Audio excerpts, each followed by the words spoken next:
Hello বন্ধুরা, আজকে আমি চলে এসেছি এক রান্না নিয়ে। আশা করছি আপনারা সবাই ভালো আছেন, আমিও ভালো আছি। আচ্ছা, আজকে আমি দেখাচ্ছি আপনাদের এইগুলো কি বলতে পারবেন? এইগুলো হচ্ছে বক ফুল। এগুলো আমি ধুয়ে বেছে নিয়েছি। বেছে মানে ভেতরে যে একটা শীত থাকে, সে মোটা মতো একটা শীত, এই যে এই শীতটাকে শুধু ফেলে দিতে হয়। এইগুলো আজকে কর্নফ্লাওয়ার দিয়ে পকোড়া বানাবো। এই দেখুন, এইভাবে সব বেছে নিলাম, শীতটাকে ফেলে দিলাম। এইভাবে সব বেছে নিলাম।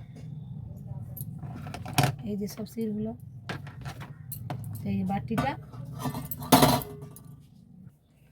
বাটির কর্নফ্লাওয়ার দিয়ে দিচ্ছি।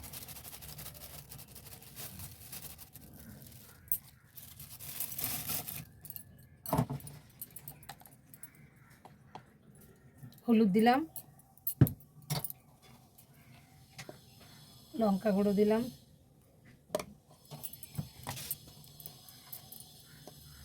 জিরে গুঁড়ো দিলাম, নুন দিলাম, আর দিলাম গোলমরিচের গুঁড়ো।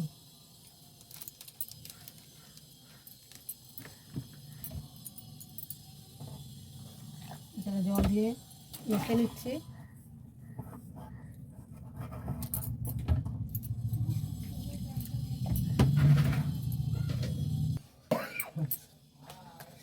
এর সঙ্গে একটু বেসন দিয়ে দিলাম।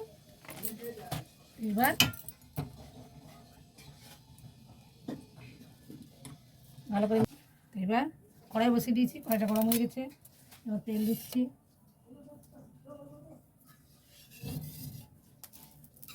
তেল দিয়ে দিলাম।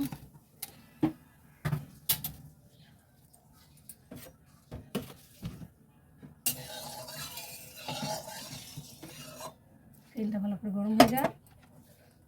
এই তো মাখা হয়ে গেছে। কর্নফ্লাওয়ার, বেসন সব মশলা দিয়ে দিয়েছি।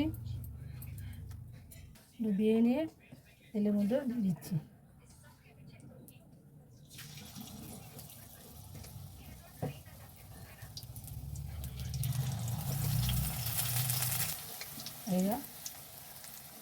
এইভাবে দিয়ে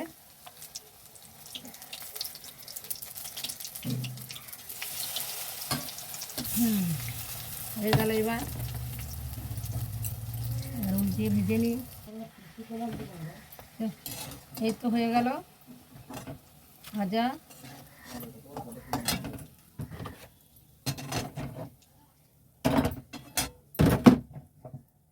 এই দেখুন, এইভাবে ভাজা হয়ে গেল। এই দেখুন কত সুন্দর হয়েছে ভাজা। আপনারাও এইভাবে বক ফুলের বড়া বানিয়ে খাবেন বাড়িতে, খুব সুন্দর টেস্ট লাগে।